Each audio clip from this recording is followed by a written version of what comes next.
Mandem Podcast, episode 201. Let's go. We're back. New century. Mm-hmm. New series, it feels like at our end of 100. Season 3. It does, Season 3. You can probably tell by the sound if you're listening and if you're watching that we are back in a luxurious studio. Back in the virtual world of Zumo. But yeah, but man. that doesn't change much. Yeah, Still it good doesn't. content. But yeah, thanks to everyone for listening to 200. The feedback's been good. Yeah, sick, man. Yeah, 200 was 6. Yeah, still. Really enjoyed the episode and to another 200. Mm-hmm. Yeah, it was good fun still. It was good fun. Because I don't know when we would have last been in each other's physical presence. I'm recording at least anyway. Time ago. It felt good. It felt fun. Like it felt old normal. Not new normal. Old normal. I like that. That's it. It's all right. Yeah. Oh, fuck off, Mike. We're joined by guests. How's everyone's week's been? Sorry. It's been good, you know. I woke up on Monday and clocked it's actually bank holiday weekend. Oh, you didn't know prior to? I forgot, you know. I kept on looking up Swear. like when it's coming. So I was always aware, but then last weekend I just wasn't thinking about it. Yeah. And then when I woke up on Monday, I was like, oh shit, it's actually this week, innit? So yeah, I was happy about that, man. Just extra 2 days off of work, get to chill a bit more. Yeah.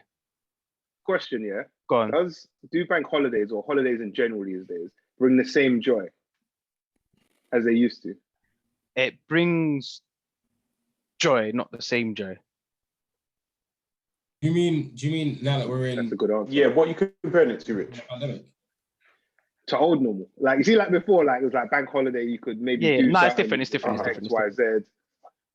But you're still like happy for it. A day off work is a celebration, isn't it? I think that's what it is that you're not working. So for me, it's a free day off work. Yeah, that's it. Yeah, but in terms we'll always take those. Yeah, of course. But there's nothing you can do. So it's not like holiday wise in terms of booking holiday off. Like I could continuously work because I don't feel like I need to have the time off as much as I would have if things were like. But with the annual leave. Yeah. I mean, with the bank holiday, yes. No, this week's been sick actually. Outdoor sport. The scenes across the nation, 23 degrees. Primrose Hill and whatnot. Mad. But that went a bit left though, innit? Oh yeah. Idiots as usual. Yeah, Wednesday I was flooded, bro. I was back out there on the five-a-side football pitch. All of us were apart from you actually, Rich. Yeah, it was back out there. Yeah, it was good, man. It was bare funny, like. And then man were just chatting for ages after. No one wanted to go home. And then yesterday, man done up basketball as well, which was cold as well until certain incident. Do you know what I'm saying? It was a bit. Man stacked it, fam. It was mad still. It was mad. Two W's for you then, Mike, on the trot, I imagine. No, one. Yeah. Which one? Basketball or basketball was like a half a game, innit? But we kind of didn't finish. But they did well. They did well. Yeah. Basketball was cool. We was there for a couple of hours. Yeah, man. It's just good to be back outside. Definitely makes a difference. I tell you what, the clock going forward this week, X me, man. Oh yeah. It caused a lot of problems. Yeah. First, a lot of people are complaining about that actually. I was a mess. It was bad. Yeah. I don't feel like that. It ever catches me. Like I just back no forward or nothing. Doesn't change you. Do you know? I find kind of mad. This one messed me up a little bit. I find if you're awake when it changes, I think it messes you up. I always find in previous years, I've always gone to sleep before it's changed.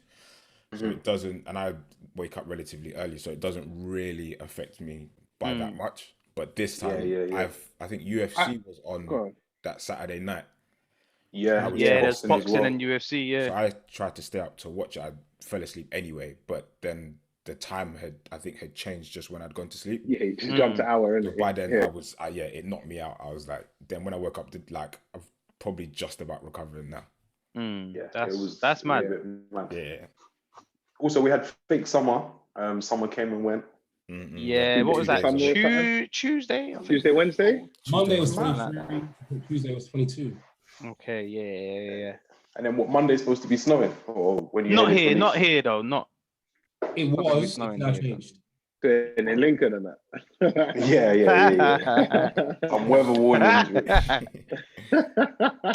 Rich, have you been caught this week? Caught with by the guys? locals, have they seen you?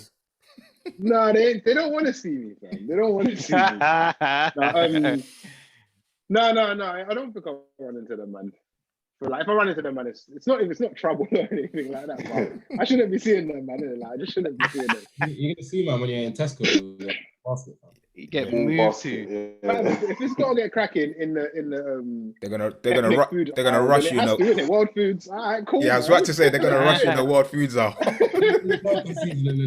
A real statement. Yeah, they're not gonna be in that aisle. It's cool, man. They're gonna wait at the end of the aisle, isn't it, Yeah. It's a produce section too. Yeah. No, man's good around here still. This the road man lives on, it's bare ethnically diverse as well. Like I swear it's like the hood in terms of the people who live here. The neighbors are like Chinese, there's like Romanians, there's bare kind of different people. Like it's like I think when like you're not it in a way, like everyone recognizes that, and like man just held me up for no reason, and I'm like, oh man, so it's calm. It's actually calm. It's fine. It's a little bit at home from that alone, if you get what I'm saying. Yeah. It's mad, Rich, that you say that. Yeah, there's ethnic diversity. Yeah, this week we saw the release or the report from the Commission on Race and Ethnic Disparities. Was set up. Caused a bit of a storm, so to speak. It's 258 pages. I haven't read all of the pages, but going from the reaction online and I guess reaction from people inside the Tory party, it misses the mark, let's say. And who else has actually read it? Because I've not read it. Nah. I've read like no first 15 pages maybe. You got a long way, fam. Yeah. But I mean, the important part is obviously like the exec summary, like the opening sort of statement, the recommendations, which I've all read. What's your take? Yeah, you're technically the most clued up on it. So I would say that the paper is written to, in many senses, just to support this idea of Britain being great. So you've seen the headlines, which essentially says all white majority countries need to follow our example because we've essentially set the trend for multiculturalism and acceptance. And that's essentially what the paper has aimed to do.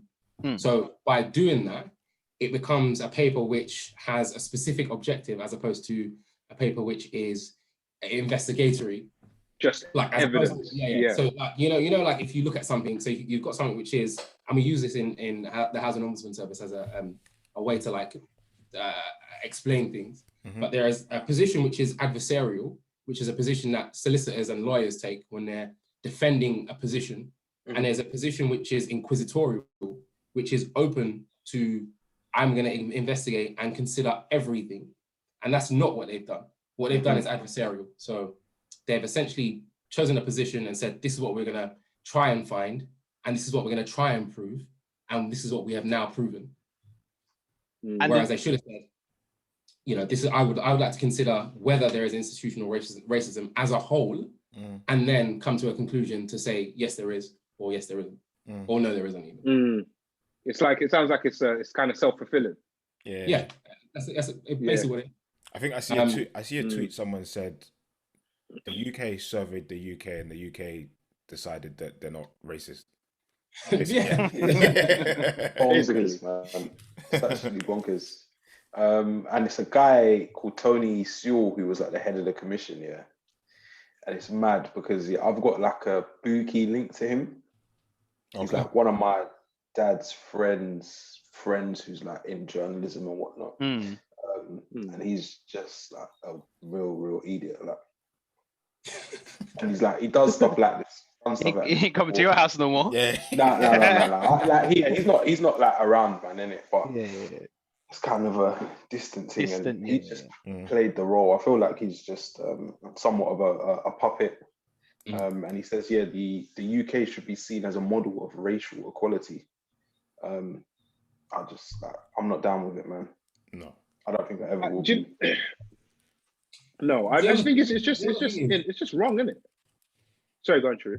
I was just going to say, the other thing is the position that they've taken is one which is essentially, 50 years ago, we were in a dire position. Now 50 years later, we've made great improvement. And I think that when you start your argument and you follow on with that, you're almost like turning a blind eye to the things that are continuing. Like you're saying, you're not saying that, there's still an issue. You're just saying, do you know what? We used to be in a mad position, but now we're good. So let's not complain. And that's not me. I don't like that. Yeah, it doesn't work for me, man. And I guess, what you're saying is, 50 years ago, like if you're looking at a very low base, so let's say in terms of racism, we were minus 50 and now we're at minus 10. Minus 10, that's what I'm saying. Like, we're still not in a good place. That like, progress. We're still kind of in a bad place. Does anyone think that like it is a model in some sense for like racial equality? It is. What, the UK, do you think that? The reality is, look, off of your the example you've just given, a lot of the surrounding countries that are predominantly white are minus 50. So us being minus 10, we are a good model.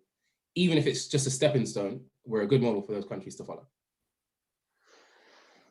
I think if you look at it that way, then what we have to say is the bar is too low. Right? Like it's just way too low. And I think it's a funny one, man. I feel like we had Charlene and Ashley, our US correspondents, on a little while ago. One of the things that they often say when they come over or when they visit here is that there seems like there is more cultural mixing than what they experience over in the US. What we often express is that there's a lot that needs to be done still. So I think it can depend on, excuse me, how you're looking at it and where you're coming from. But I think there's also the optics of it as well. One of the things that they mentioned is that, you see like a lot of mixed race families and adverts and stuff like that. And I think if you were to view race through what's shown on British television, you could definitely see a change in what's being shown. Outside of just race as well. It could be gender, it could be sexual orientation, disabilities, whatever. You can definitely see that where there's at least on the surface level, we are showing that we care about these things. I think the problem is it's like reality versus what people think it is and what it looks like is where the biggest gap is. And like through our own experience and shit, we know that, things have probably changed, but and how things are shown or appear to be has definitely changed, but have things really changed? And I think on a ground level in like day-to-day experience, I don't know if it has, man. When the girls come over, or enough. When the girls come over, is that just a London thing though? I wouldn't say that's a reflection of the UK. Very important, very important distinction to make. There's more diversity and 100%. whatnot. But I think once you go past Watford, it changes a bit.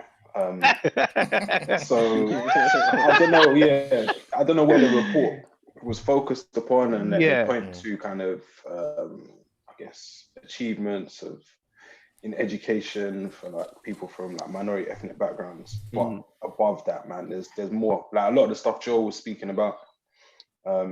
In terms of schooling, education, how children are treated in these things. But then you look at things, like Grenfell, even over the last year, with everything that's been going on. I still think, yeah, the UK is institutionally racist. And then this week, a policeman was arrested for being charged or whatever for being a member of a neo-Nazi group, a day after the report. So it's hard to agree with it, man. Crazy. I think I'd advise them to run it all again. Is there a better example country? No. That's a good question, man. No, there isn't. Like a Western nation. I can't think of any white majority country that is more accepting that I was gonna say England than London. Country. Yeah, London. Country. Yeah. It is a standalone. It can be a standalone country in terms of that. Say like it's like up to, I think it's like 40% of the black population in England is in London. So for me, we're looking at London. We're talking about London. No, good question, man. I don't know, man. I don't know enough about each and every country across Europe. I don't know enough. Yeah. But from the top of my head, I can't think. Yeah, I'm thinking hard about it. Countries, but then and I can't. I know Sweden has issues with how they treat people from different ethnicities. So yeah, it's a mad question that there isn't a model. Thinking outside of, did we say England or did we say the UK? Because I think you might have a better, like in Wales or Scotland, maybe. No. Nah. But I can't say. I'll say maybe. Not Scotland. I can't think of another nation. I think the Scots are very accepting and they hate the English as well. No, but in terms of like, there's not like mad different people like living in Scotland. I wouldn't say so. Nothing to the degree of what we experience in London. But what countries are even comparable in like your opinions? In terms of their makeup, well, I could say compare London with different cities. But we're also talking about, we're not just talking about makeup though. We're also talking about acceptance. Like from what you know, what countries would you say are comparable? Oh no, I know where. I think I know. Go where. on. Country, Canada. Okay, yeah. Decent shot. Not bad. I think they may be, but they're like, I think they may be. They may be the only place that's even comparable. But I mean, there's an Edmonton in Canada, so you got me. We said it makes sense. It's a mad question, man. And Rich, Canada, yeah. The best of a bad bunch in it, but that's not to say on a limb. But I know they've got like there's some crazy issues with like housing, in the Somali community. But it's just it's Sharif is right. Like it's probably, you couldn't point to one. Yeah, the Netherlands maybe. I definitely wouldn't say France. They got a bit of a shady past as well, the Netherlands. But yeah. So they still do the black thing and that. It's like a national holiday. Yeah. Would you point to Germany? I don't really know the black experience in Germany, if I'm being honest. I wouldn't from personal experience, no. Scandinavia, they usually get these things right in terms of like how good they are socially. But yeah, as I know in Sweden, again, the Somali community has experienced a lot of issues, man. I guess maybe the listeners know better than us. Let us know, man. This report, interesting question. Load of rubbish. Yeah, it's a techie one though, because it's like, even if we find like this country that is supposed to be better, it's still like, but is it really like? How good? Again, is it still in the -5? Exactly. Yeah. How not good is it, or how not bad is it, rather? Yeah, it's a techie one. I'm very interested to see what anybody says about that. Is there any way that this could be done again, or like you could say like, oh, big man, like just like where you take another send your first draft in? Like, you know, your teacher might say, "Nah, man, change this, change that." Well, I think this report to cover all bases. So if you look at the like the committee that wrote this paper essentially, and undertook the research, it's like a variation of men and women, but also you've got quite a few BAME people on that board. So it's almost like, oh well, you know, if you're not happy with this paper, well, actually, loads of people that fall into this category looked at it. So, we probably got this right. It must be right. It must be fact. Yeah. You know that it's funny you mentioned BAME, Sharif, because this week there were calls for it to be scrapped, the term and the use of the BAME label. I think, did we talk about that ages ago? People saying that should be scrapped. I think we did, yeah. I don't think it was even that long ago. It's a bit of a actual statement for me. These people keep listening in it and just taking our shit, fam. Yeah, it's mad. Doing something right, man. Doing something right. But yeah, I think there's a BAME bit of a delay between. Maybe scrapped. Yeah. Dan's a bit slow for you, though, right? Yeah. Dan's a little bit delayed for me.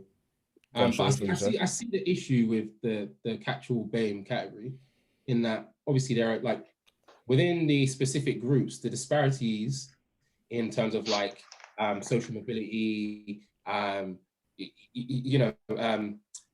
class, social, just bare things like they're so varied and so wide, and there's such a disparity that if you put them all in the same group, like you're really not, like your data's not showing much, is it? Our struggles aren't the same, cuz. Yeah, that's broad, man. Yeah.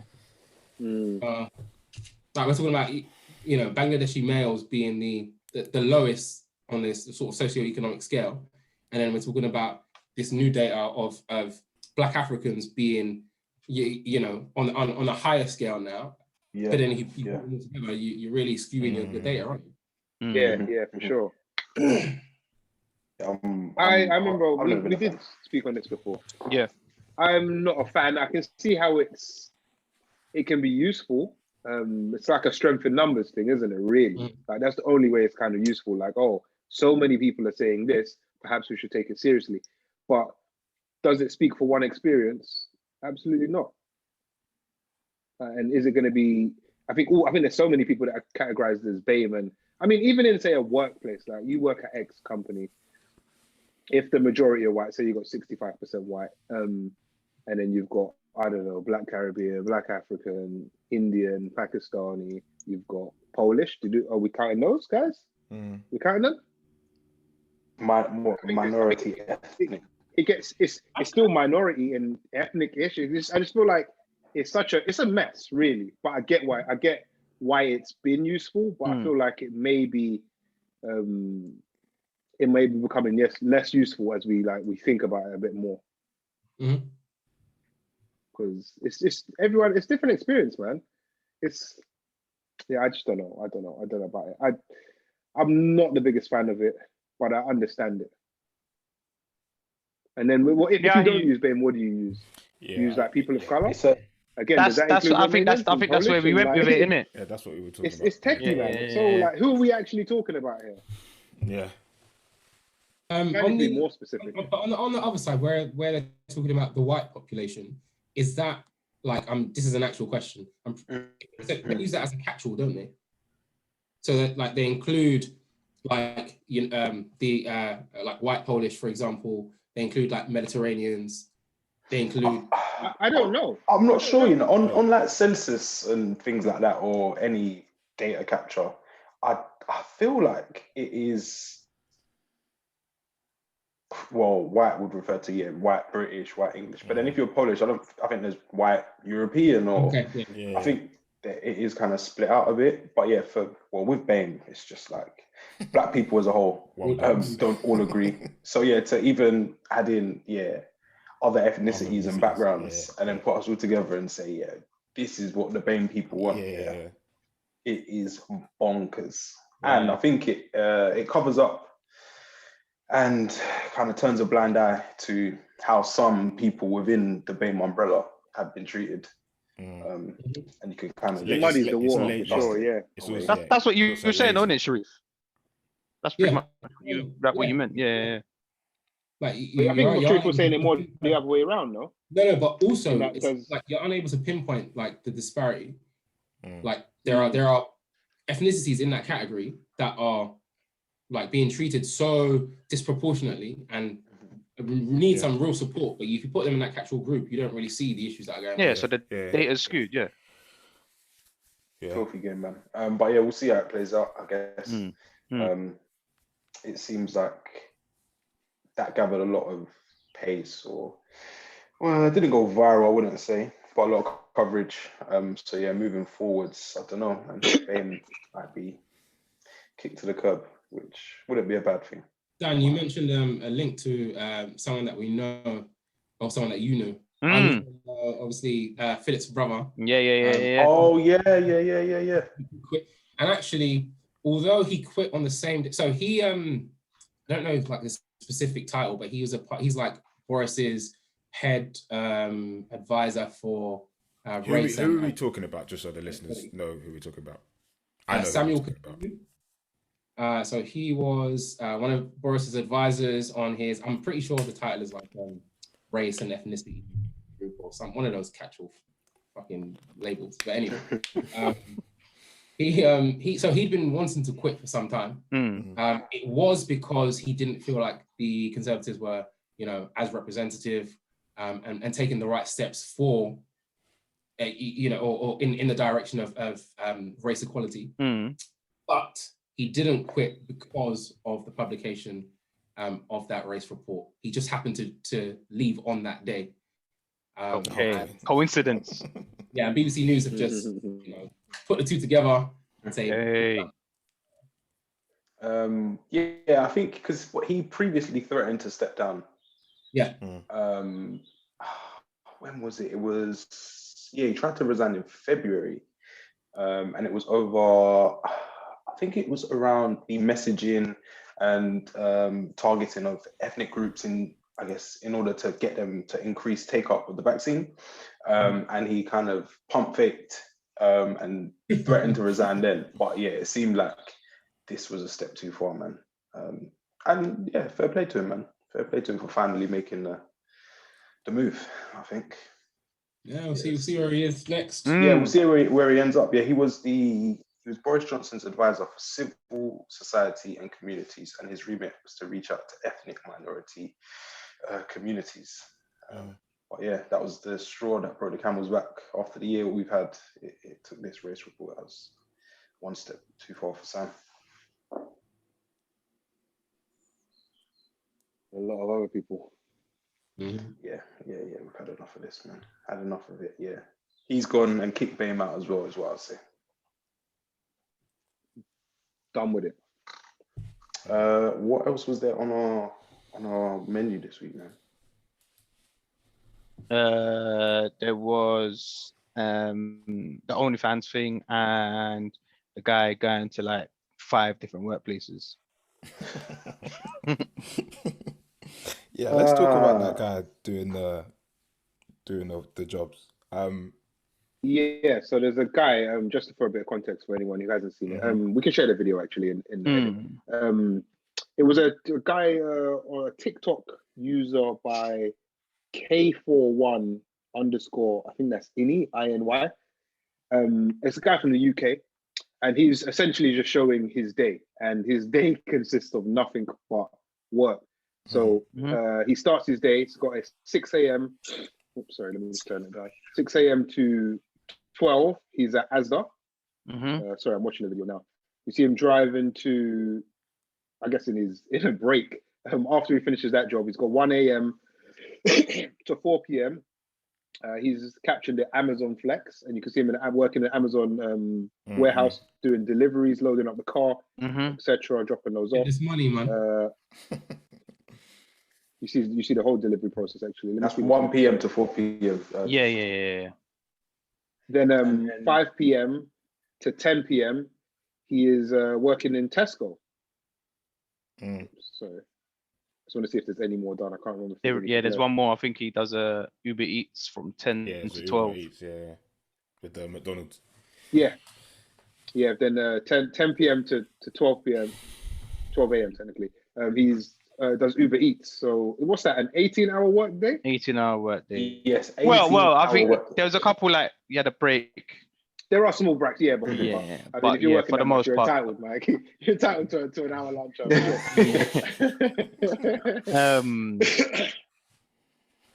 Yeah. So what were people saying online? Because we briefly discussed it. I saw the video, and I just thought, big up my man. He's grafting. He's got the energy to do it. Probably no dependence. And he's focused on getting as much money as he currently can with the skills that he has. And the first thing, I only thought positive things about it when I saw it. But I guess the way social media and Twitter works is people always have another opinion, or there's always the other side of the coin. And some people were saying things like, if you work like this, you'll be dead before 30. How old is he? Very depressing. Nope. I can tell you he's young. I can tell you he's young, man. Okay, yeah, he looks. He's definitely not 30 plus. You don't have that kind of energy. No. Dan, how long were we saying he was sleeping? So he finishes his Uber Eats shift at 12 a.m. Yeah. He has to be at Asda for 6 a.m. So at best, he's sleeping. But yeah, 6 hours between. Yeah, he ain't sleeping for 6 though. At absolute best, he's 3 getting hours. 5 hours sleep. At best, yeah. At best. At best, like you've got to get home. Half an hour wake up, get home, and then half an hour get to work. Nah, that's assuming he goes home and falls asleep. Yeah, he's getting 4.5 at best. Yeah, 4.5 at best. I'm saying he gets. But that's assuming that he's doing it like Monday, Tuesday, Wednesday, Thursday, Friday. We don't know, innit? That could be like a one-off. David thing. Yeah. But I thought work rate good. And do it whilst you're young, whilst you got the energy. If Amazon couldn't offer him more hours, he went and found them hours elsewhere, isn't it? Yeah. People saying it's excessive, it's dumb when you think about it. It is long. It is long. I was watching it. Yeah, I was watching it thinking this is mad long. Never. You don't know what. I think it depends on his purpose. Like you don't know, like he might have to keep the roof over his head. His parents have lost jobs because of COVID, or who knows what else. Like he's just doing what he wants to do, innit? Like I hate when people are mad at things like that. Yeah, I hate when people are mad at because he's hot. Yeah, it's something. He's a young boy. Let him do. Yeah, people getting on to him for it is mad. But do we think that he should put his energy into just getting one full-time job and then clocking off at 5, starting at 9? Yeah, probably. I think his time and energy would be probably served best doing it that way. But again, like if you like we're saying, if you have the time and the energy to go here and then go, like these jobs weren't around when we were growing up or his age. Had they been, probably some of us would have taken them up, and you're getting like decent money for doing. I know Sharif would. Oh, 100%. Oh, Sharif. He'd probably do it now if you had the time. 2 hours sleep. 100%. But yeah, I still think that there's no problem with him going from this job to the next one to the next one, because he might have a purpose as to why he's doing it, and even if you don't, he's just building a work ethic that he's just going out there and getting it and working hard. If he was sat at home playing Xbox or doing dances on TikTok, man would get on him because like these kids are lazy, they don't know how to graft, they don't work. But he's actually doing. He's doing this working. stuff. They make Sorry, Rich, you cut off. Yeah, Rich cut out there. Again, Rich? No. I said people would be saying that doing this on TikTok or YouTube, that ain't making money. Like no matter what you do in this life, someone's gonna have an opinion and tell you you're doing the wrong thing. Yeah. I think it's fine to do this when you're young. I don't think this is not a sport for old men at all. Like I believe he has to probably be early 20s, no older than 23. And what else is there to do in the world right now? Make your money, man. You're doing something that. Right now, what are you doing? You can't really link your friends properly how you probably want to. You can't really check girls how you wanted to at maybe at that age and whatnot. Bro, just grind, man. Do something. My thing is do something smart or intelligent or make that money then work for you. With all of these, if you're putting in all these hours, you don't want to be doing this to have to continue doing it. It should be like get to a certain level or some kind of means to an end or whatever you want to say. But yeah, man, you can't knock it. The boy is young. We always like on people getting onto him for it is just a joke. You hear people rating in the hustle and all of that, and he's figured out something that he can do, and he's doing it. But what were they saying about capitalism? Make sure you're sleeping on the weekends or whatever.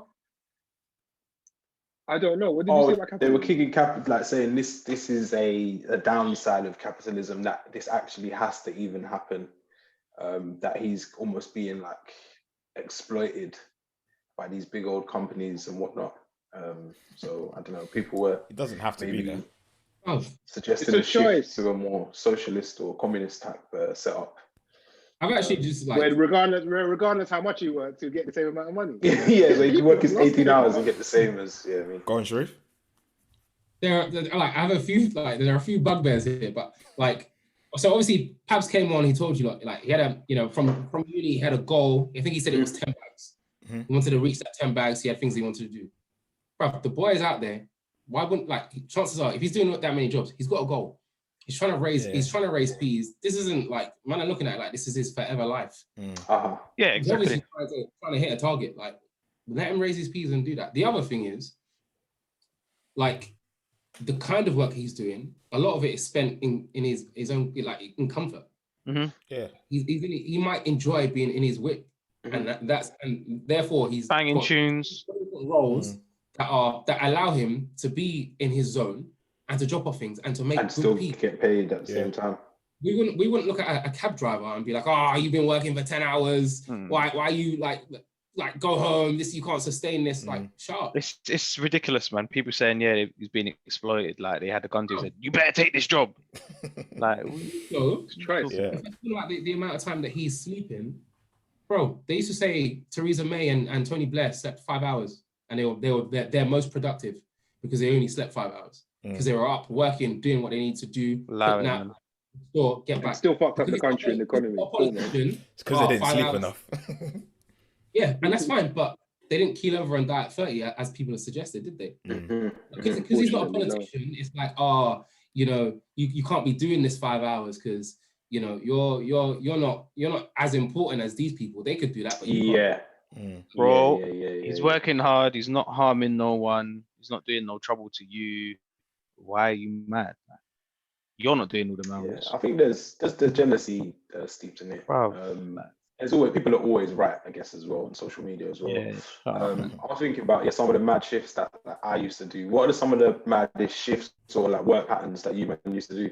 Oi, I've done. I'm gonna top everyone still. I've done a lot, man. I've done all sorts of shit. I think go on, Rich. Speaking, if I think back, first job was Woolworths, which was something light, man. When I even think about when I used to work there, just the peas you would make here. Hey. So shit. Like over the month, I made like £120, and I think I'm the man. Like, mad. I remember my first job, I think I used to do like 4 hours on a Saturday, maybe 4 hours on a Sunday, if that, or maybe like if I was really feeling it might have been 2 6-hour shifts. Obviously, you're still like studying or whatever at the same time. And then at some point, there was a few night shifts that would happen, like when a new store was opening. So I'd go over there and then do a night shift. Those used to take it out of me. I've done semi-regular. I even done some. I did a few at the start of this year, starting at 4 a.m. Safe, not the one. That's probably the worst time I've ever started. Depending on what client I'm working for at the moment, I fairly regularly do like an 11-hour shift still. Dead. I've done all sorts of shit, man. All sorts of shit. Night shifts are usually the ones that I think is usually the worst. Not the worst work, but it's the most damaging, isn't it? Yeah. It's easily the one that fucks you, man. I done like 4 to 5 p.m. till like 6 a.m. We done a handset rollout in it at some London office. Okay. Massive office, and we done like bare different floors, and it was just mad. Like you stop every 3 hours to go eat, and then left in the morning. It was mad. So no. Do you know what? They're not that bad. Like if you're with a group of people, that's why. Yeah, there was a group. There was like 15 of us, and like the office was obviously empty. So yeah, with a mission as well. Like as soon as we finish this, it's done kind of thing. Those ones they're not too bad. They're kind of manageable. Sharif, you said you had hours that would top top the man. No, I don't. They don't top. But I've done 4 a.m. still. 4 a.m. wake up. I've done like through till probably like just after midnight. A decent stretch. That's like a what? 20? Probably like a 20 hours. Safe. Doing what? I'll tell you about it when we come off the call. But... Okay. sounds like country lands, bro. That's crazy, bro. Les, you got any bad ones? I wouldn't even call them mad.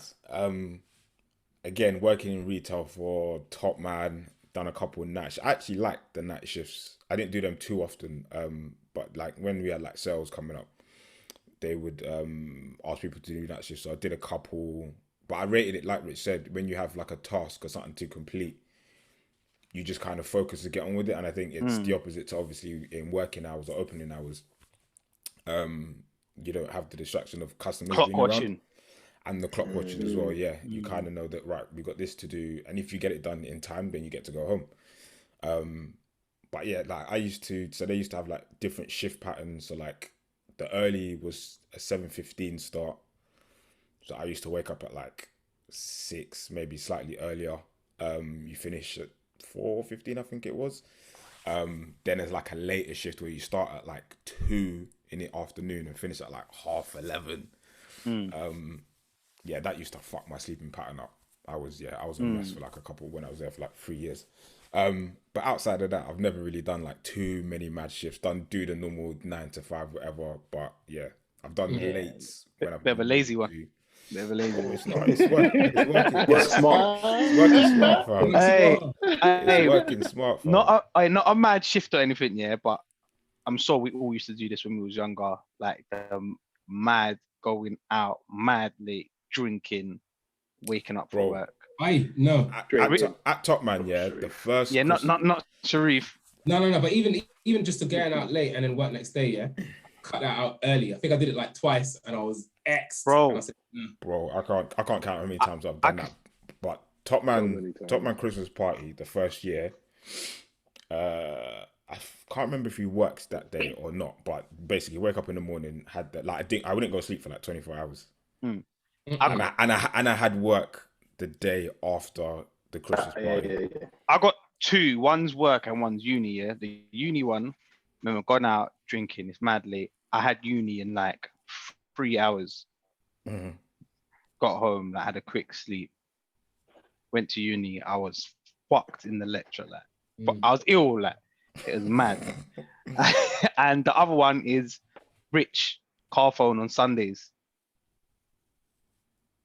What shift was that? Mad shift? No, not mad shift. Just when we used to go out mad on Saturday. Oh, just go out, yeah, bro. And then there was just 3 of us in on a Sunday. 2-3 hours sleep, and we had to just get through that whole day. It's mad, open up and and then what we'll do like one man goes in the back for like half an hour, 2 man serve, and then we like rotate as well because it was Yeah.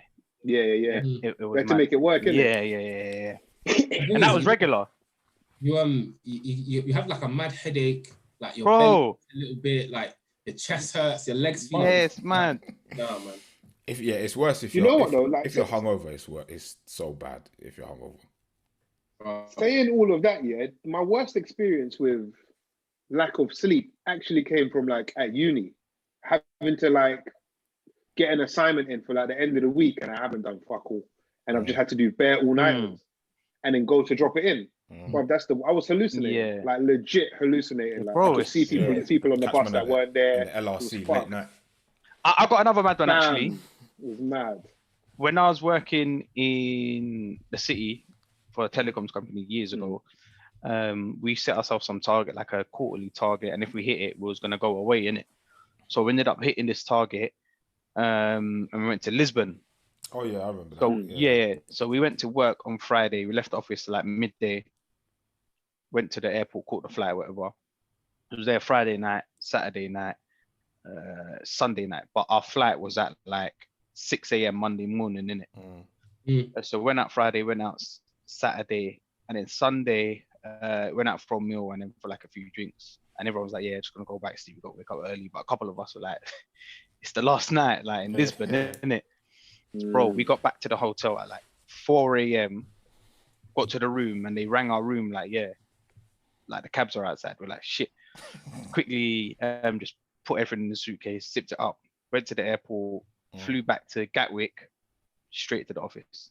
That is pain. Yeah, I've done that. I'll be honest here. I've done that way too many times. I've done that after like 2 nights on the trot in Barcelona. Come back, bro. Flown back. I've got to work at 4 a.m. Finished. Yeah, I remember you doing that. I'm not that guy, man. And Andre, I remember Double doing that as well. Recently, after Bali, bro, that one was a twangers like that because of the time zone as well. Your brain is just in a boot. Oh yeah, no, that's it's not worth it, man. When I came back from Thailand, I came back holiday. Trust me. No, do you know what it is? Yeah, with me, because I'm a freelancer. Like when I say I'm in, I make sure I'm in. Like, but I've usually agreed before I've usually booked the holiday or whatever. Oh, okay. Because if not, I give myself the time in it. But if I've done that, then I've just got to deal with it because the word is kind of everything, man.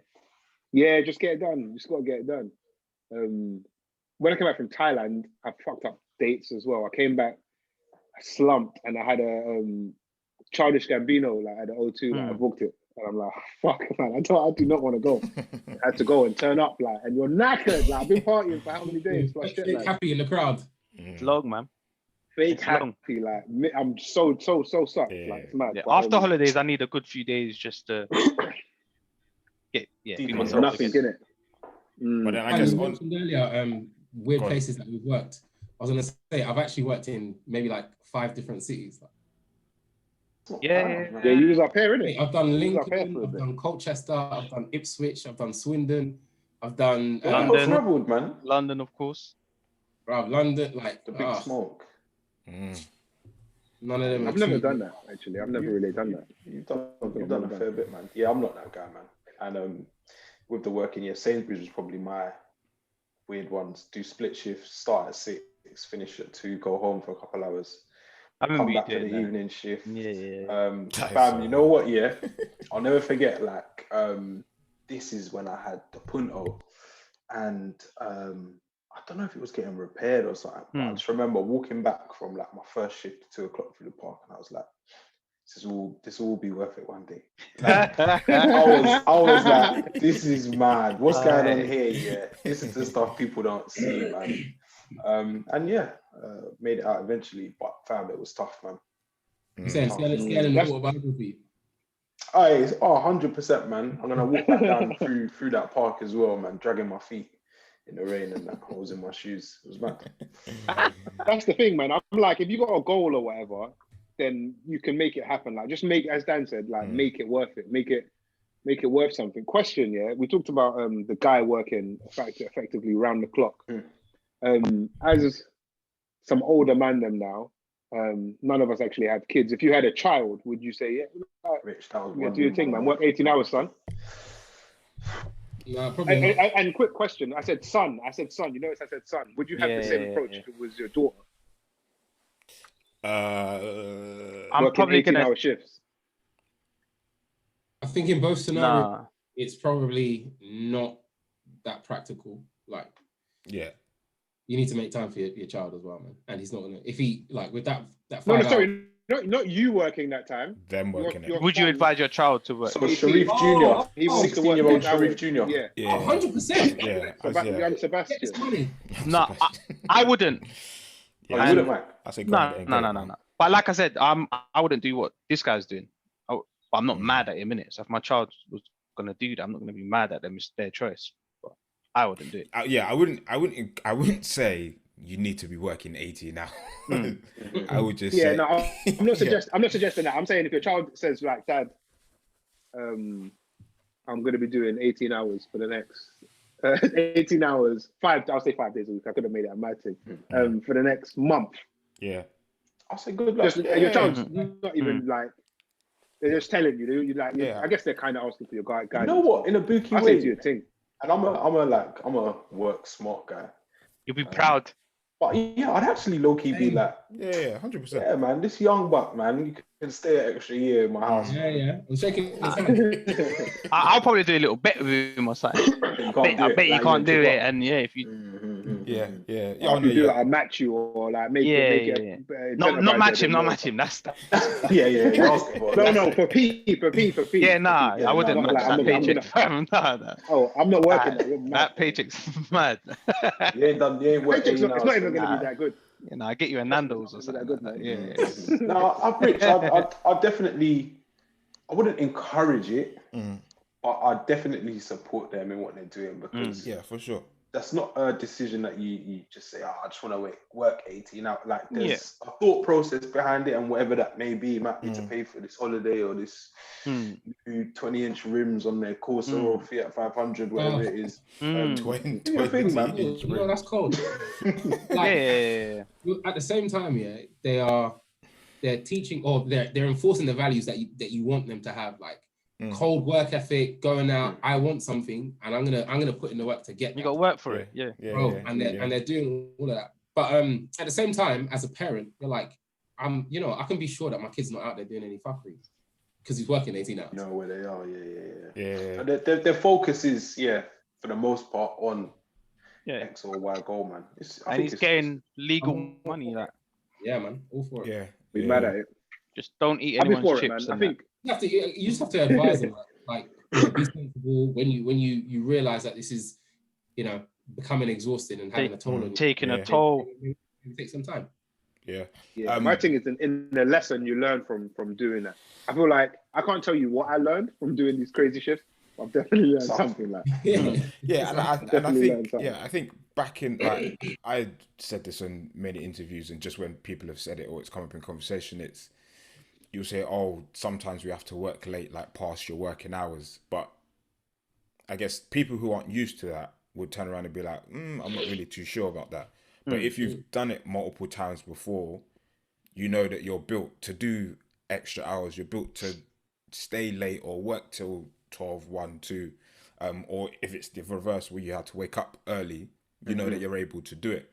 And I guess in terms of like your kids, I'd like to instill that in them, in that don't do it all the time, but know that if you need to wake up early and you got to bounce to different places or you got to put in a shift and work till late, that you know that you can tap into that reserve and you're able to do it. Work ethic, man. That's it. Don't be work that person. It's so big for me still. Don't be that person that just like, I don't know, man, I'm just going to go sleep.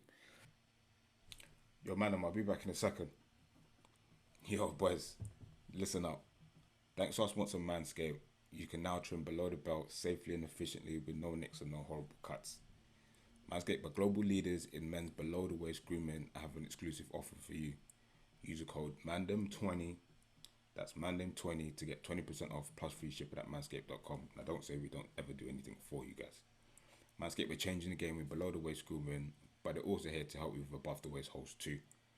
The premium Manscaped Weed Whacker is a nose and ear hair trimmer that uses skin-safe technology, so it's proper stuff, to help prevent any nicks, cuts, and nasty tags, to maximize your confidence and provide proper hygiene. So no more intruding nostrils on these kind of video chats. Keep looking fresh and feeling fresh this spring as well with the new refined cologne by Manscaped. This will really, really, really take your grooming to the next level.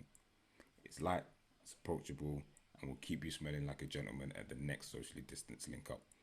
So again, don't forget, that's Mandem20, and we'll give you 20% off plus free shipping just when you go to manscaped.com.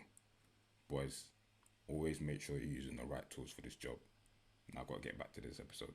Because you're not achieving. I've spoken about the gym, like in a job interview. Like countless. I'm like, look, listen, like there are lessons that you learn in the gym. Like you, Sharif, you're talking my language. Like I've said that to so many people. Like I've learned so much through the gym. Bruv, consistency, determination, like the ability to know what you want and to work hard and to have that delayed gratification, because you're not going to go to the gym for a week or two. I've tried the week. I'm going to stick with it. I'm going to get there. Abs in 30 days. Obviously, I was saying this when I was decent. Obviously, my body's gone left since. But I hear that. What I've achieved, like, you get me? Like, this is hard work. This is what I can deliver. And you get me? And mate, it speaks volumes. It's a good insight. Oh, for sure. Commitment, isn't it? Because you know, I feel like the gym more than like so many other pursuits or disciplines that you follow is with the gym, bro. You can see this. I can see this. Like I can learn a language. No one don't know that man can speak this. Man's very fluent in this. No one, like everyone can see that X equals Y. Like I feel like it's the best example in, at least for everything I've experienced so far in the whole of life, that like proves to you something in a different way. Like it's so literal. I rate it. This is what I said. This is the chat I had with cousin Dre before he blammed up. I was like, Dre, trust me, like you're gonna get it. Good for you. Yeah. But no, it's cold. Big up my man. What's his name? Rich K1. Something. Let me go. K1 LIY or something like that. Yeah, big up him, man. And shout out to all the naysayers working one job in the comments below, hating their jobs, sleeping at lunch, sleeping in meetings. But it's these people. They're probably working one job that pays like bare P because they're like posting a picture or video or something like that. Yeah, like just literally leave the brother alone, man.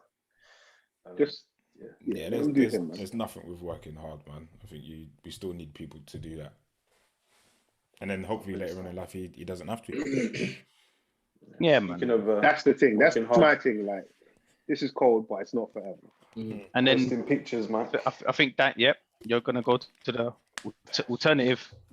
You could instead of going and working 5-hour jobs and working 26 hours a day, you could just launch an OnlyFans page like Bad Barbie, who was trending or getting a lot of airtime on blogs. She is the little rat who said, "Catch me outside." How about that?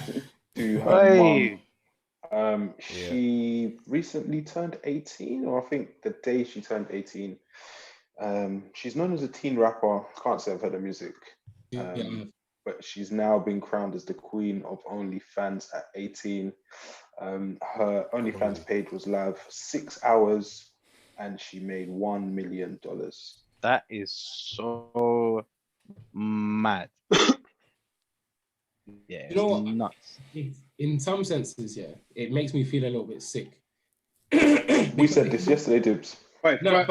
First and foremost, it's there are a number of reasons, not just because I'm sure we'll talk about it, like man are crazy, but the other part is that if you know this girl, she is a very slim, in my opinion, not very attractive, like fragile girl. You waited until she turned young 18. looking.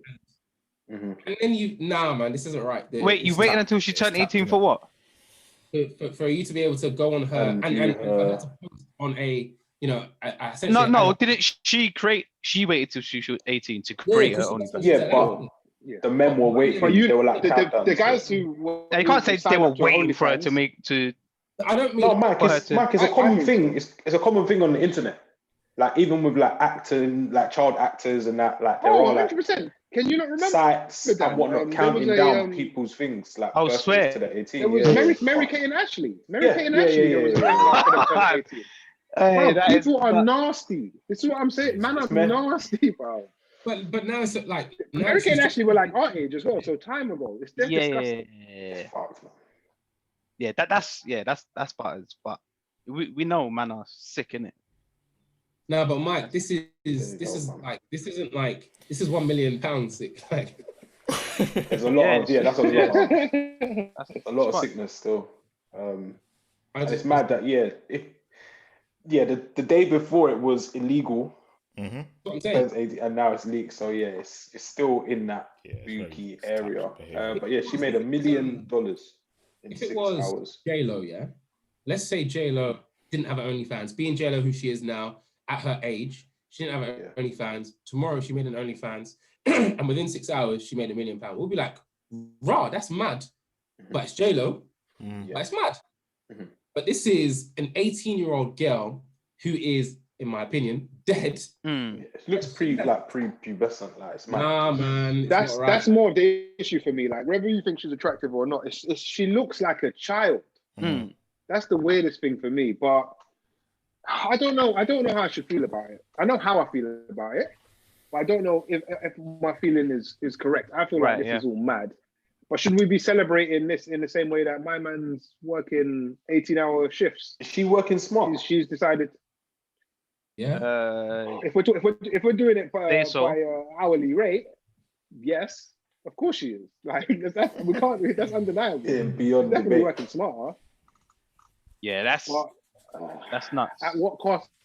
Right, exactly. That's what it is. It's potentially. Maybe I'm being a double standard man. I don't know, but for me, work your hours, king. Like, do your thing, man. My daughter's working them hours over this. Yeah, I mean, my son's working them hours over. I mean, this. yeah, we said about all this stuff that he's learning by doing all of them hours, innit? Yeah, consistency, value. She's not in it. No, but she's getting mad, P. She's learning smart, man. She's learning how to work smart. Even though the OnlyFans site is an adult site, you don't have to an adult. Display or share anything too explicit. Yeah. Content. Yeah. So from her perspective, and from what I hear, she's just posted the things that are on her Instagram. Yeah. There was some uproar, I think, from some of her subscribers. How was it? They've been swindled. Oh no! Imagine being that sick that you're complaining about what you've signed up to publicly. Yeah, that's crazy. It's not X-rated enough for this. That is very sick. But in comparison to the she's killed it. She's killed it. She hasn't had to expose herself. Hasn't had to leave the yard. That's what I'm saying. Life lessons. Yeah, she's got it right. She's worked smart there. Yeah, in terms maybe of working, we've got it wrong. In terms of working smart, I think it's safe to say that we're not that whole OnlyFans thing, whatever you want to call it. Like, we're not the biggest fans of it. Fine, cool. I'll say, speak for myself. We're not the biggest fans. But in terms of working smart, not what your direct debit say, mate. Yeah. In terms of working smart, in terms of working smart, you can't deny that it's not smart. Yeah, like Dan said, she's not had to have left the house. Yes, she's posting pics that are half naked or whatever she's doing, but she's made £1 million off of that, or whatever chunk of that $1 million that she gets. Like, that is working smart. You're not sweating. It's business comes off the back of that, wherever that takes her. Maybe it launches her rap career or whatever it is. So yeah, I think you can't deny that it is working smart. It's just not in the smart way that we prefer. Do you know what now? Now what Sharif's actually explained, or sorry, Dan, I can't remember who said it. And they've said that she's just put up the same pictures that's on her Instagram. I have to say, like, it's actually actually very smart. It's like double agent kind of smart. Like, she's done her thing. If that's all she's gonna do, and hopefully it doesn't get more explicit. I mean, perhaps that's on her, but I'm not sure it would necessarily be worth it if that's the case. But if she continues in this fashion, then I can't say she's not working smart, man. So did she get like some OnlyFans record or something like that? Yeah, she broke the record. I think the previous person, someone called Bella Thorne. Yeah. Oh yes, I think she's actually an actor, Bella Thorne. An actress, yeah, and she had received. She previously made $1 million in her first 24 hours. But, Bad Barbie said no. Wow, she blew that out of the water. Yeah, like massively. And it's $24 a month for access to photos and videos on her OnlyFans page. Do the math. You know, the thing is, yeah, obviously with the OnlyFans, you have to subscribe to see the content. Yes. So curiosity got them, boy. LPs, because you know who I am, and because you've assumed that I've busted open. Yeah. So when you now pay, get me. If there's no content, there's no content. There's no refund, bro. Like there was no promise. That's why I think what she's done is just, like I say, she's a and whatever. Which is the she's sick got a part. piece, man. So you get me. If she's just taken a picture from her Instagram and just put it on her page and made an idiot pay $24. If we don't know, innit? But yeah, if that's what she has done. But it's about what she does moving forward as well, innit? Yeah. Because I feel like they could, I don't know, and it was mentioned in one WhatsApp group that a lot of these stars now, instead of putting their bikini pictures on Instagram, you can watch the bikini pics on the OnlyFans and whatnot. Yeah. And it's just about how long, I don't know, she can keep these people waiting. I guess she's going to get older, she's going to get older, which is probably going to, I don't know, turn some people off her, those weirdos. But then also, how long do people wait around for her pictures fully clothed? She's probably just gonna have to keep alluding to or promising that sooner or later it's gonna get raunchier. Yeah. Mad Yeah. But boy, she's made $1 million already, so she's good. Yeah. I find it crazy that, and I don't follow her, so I don't know what she's done since she was on that. What's it? It's Dr. Phil show. Yeah.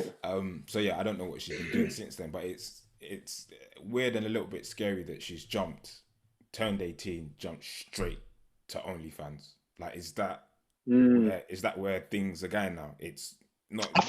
I think so, bro. That's a career path, yeah. Yeah, you don't have to. You don't have to have just turned 18, but is OnlyFans that I guess next social media thing, or whatever you want to call it, that people turn to and say, this is what I'm doing next. This is the next step or the first step in in my career path. In my career path, Women have clocked that men are sick.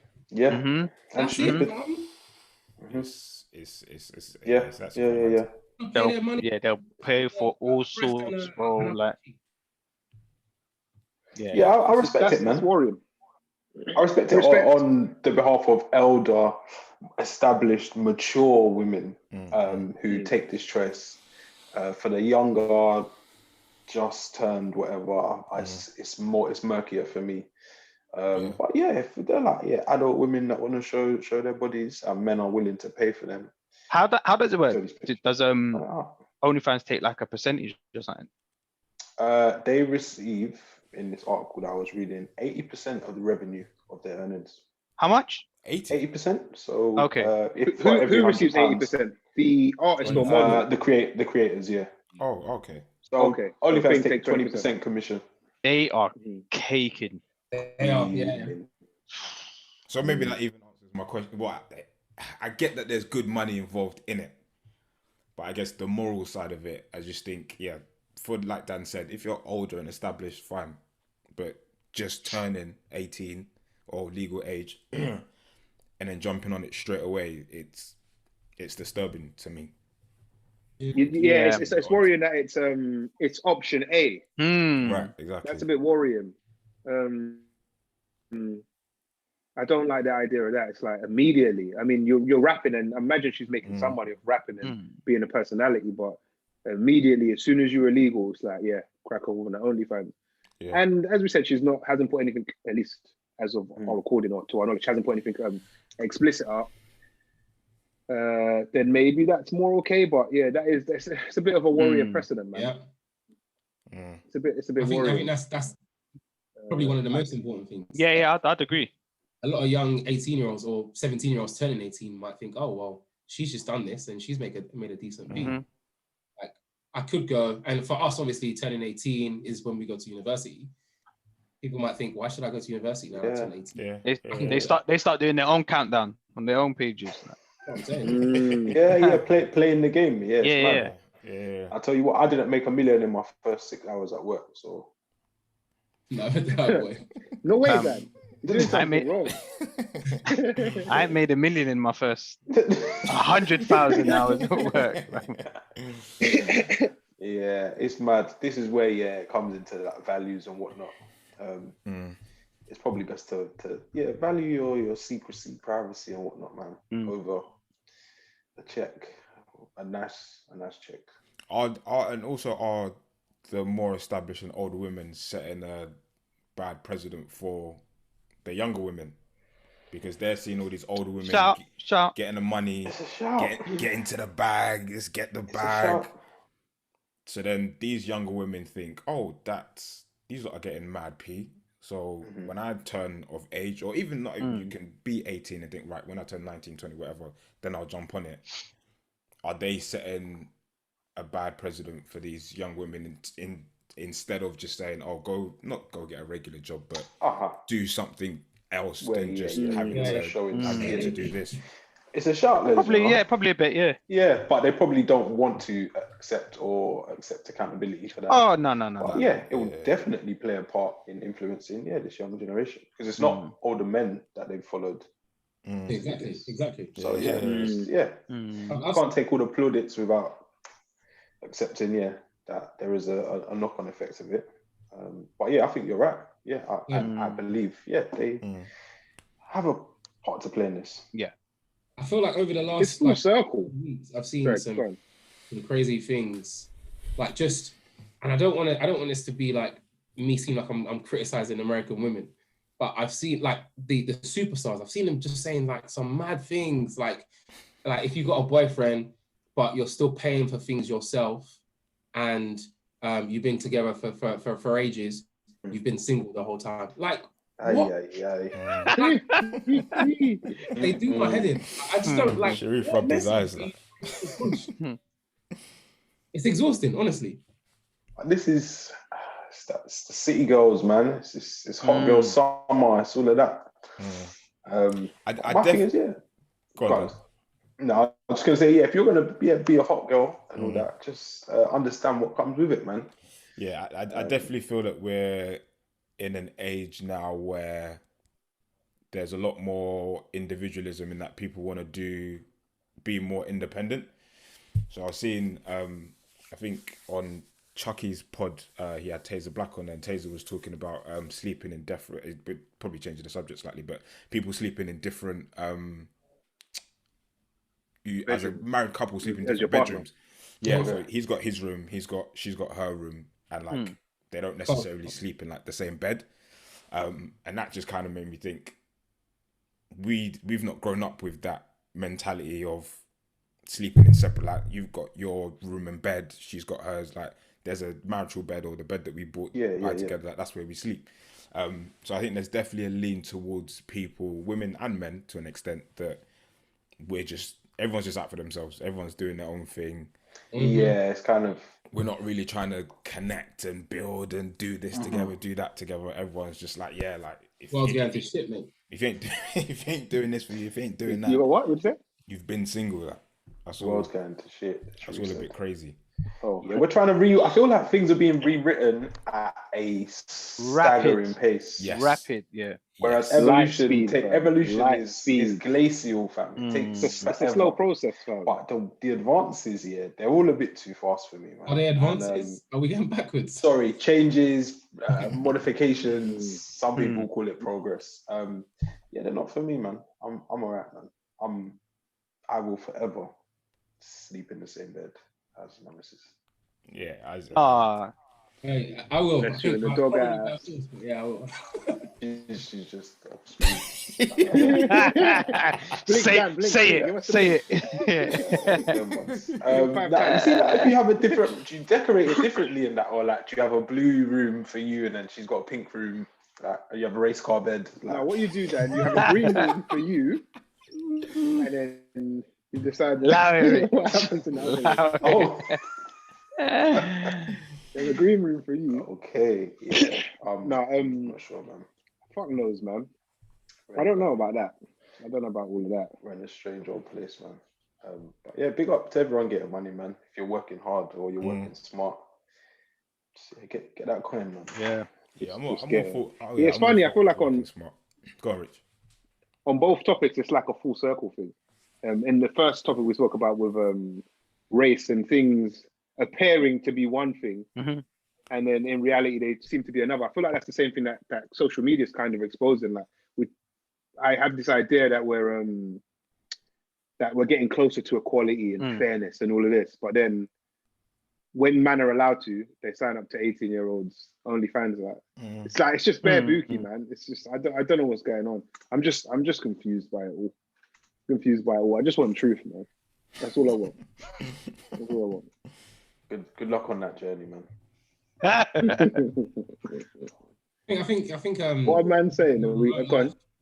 I think your remote life in Lincoln will give you some truth, a little bit of an escape away from a lot of this crap. And if you take yourself away from social media as well, you'll be a happy man. You just got to focus on not getting moved to, bruv. That's it. Got to keep his head on a swivel, bro. Yeah, exactly. Always checking your shoulder, fam. No, we're good, man. We're good. We got what are we saying? Is that everything, or we're gonna do? Yeah, I think so. Yeah, let's do the bring-ins. I don't know if I have one. Yeah, I got one. I often bring in this podcast, but I think it's going to be a good episode. It's actually out, but the video comes out maybe later on today. It's Cameron on Drink Champs. Wicked. Okay. Which is going to be a good one because Nori often spoke about how him and Cameron, he wasn't sure if they like fell out or anything like that, but they just didn't cross paths or speak for like years and years. And then eventually, who went on? I can't remember. Someone went on it, someone from Harlem, and then they FaceTimed Cameron in it. Oh, wicked. Nori was like, what's going on? That. But eventually, yeah, they started to roll together, it seems. And now he's gone on Drink Champs, so it's due to be a good episode. Oh, nice. That should be good, man. Two legends still. Yeah. I've got two bringers this week, actually.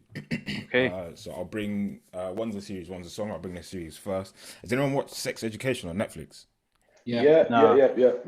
Boy, so good. It's fam. It's weird that why it's so. Oh, you just started this? No. So I watched season 1 ages when it came out. Then season 2 came out, but I never got back into it. And then the other day I was looking. So on Netflix you can now it says play something random or whatever it is. Like a shuffle kind of thing. Yeah, like a shuffle thing. Yeah. So I just did that, and then it started playing Sex Education season 2. So I thought, all right, let me get back into it and start watching it. And like, I've been busting up the whole time. Like, the topics are sick. Like, it's so funny. It's so good. Yeah, it's good.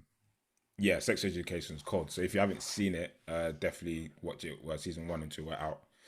And then the tune is a tune I came across on Spotify's Afro R&B playlist. Couple good tunes on there, but this tune is called Sugar and it's by Zubi Anatu. Okay. Old. I'll go next then. Recently I've been just like while working and stuff, I've been in for I don't know for what reason, I've been in my Anderson .Paak bag musically. Good bag. And I stumbled across a tune that I hadn't heard. And I don't know if you would have heard it either. I feel like it could have went under the radar, and I feel like it actually slaps. But I've never heard it anywhere else. That is, excuse me, Anderson .Paak, and the tune is called Lockdown. And he's like, it's a tune talking about lockdown, isn't it? Lockdown and everything that happens, and he just spazzes, and I'm just saying how he's it's kind of political, isn't it? It's kind of political. It's kind of like, it's definitely political. We're talking about the riots and all of that. But it slaps as like good music, like you could dance to it. It's like a weird blend of things, of like topics, but it's very musical still. And I've just had it on repeat. Like I'm like, yeah, it's very good. That's Anderson .Paak, Lockdown. Cold man. I'll go next. Mine is a new R&B artist an R&B artist who's new to me. I think I previously brought one of his tunes in, but his name is Blast. So good. I haven't heard him produce a bad song. He's got a decent EP called No Love Lost, and the tune I'm going to bring in is called Overrated. Okay. And that's Blast. So you spell Blast BLXST. You don't love that these days. Don't These youngsters. Yeah, people love that, innit? Yeah. He's young. Sharif, anything? Probably a tune that I sent in the group the other day. It's one of Nux's new tunes with DC, and it's called Bobby and Rowdy. Oh yeah, I've seen that tune. Yeah. I haven't heard that. I like Nux though. Nux is good, man. Thanks for joining as well, Sharif. I don't even think we introduced you. Yeah, We didn't introduce you. I'm going to, but Dan was lagging behind as well. Yeah. So, The listeners know by now, man. They know. Yeah. All part of the Bosch Mandem guy collective, man. Yeah. It's episode Well, 201. thanks for coming on, dude. Yeah, 201. That man. is Season 3, episode 1. 1. Note it down in your notepads for when we do the quiz at 300. Yeah. Who said what on this episode? Yeah. Cold. Yep, enjoyed that, boys. It's the Mandem Podcast. Keep it locked.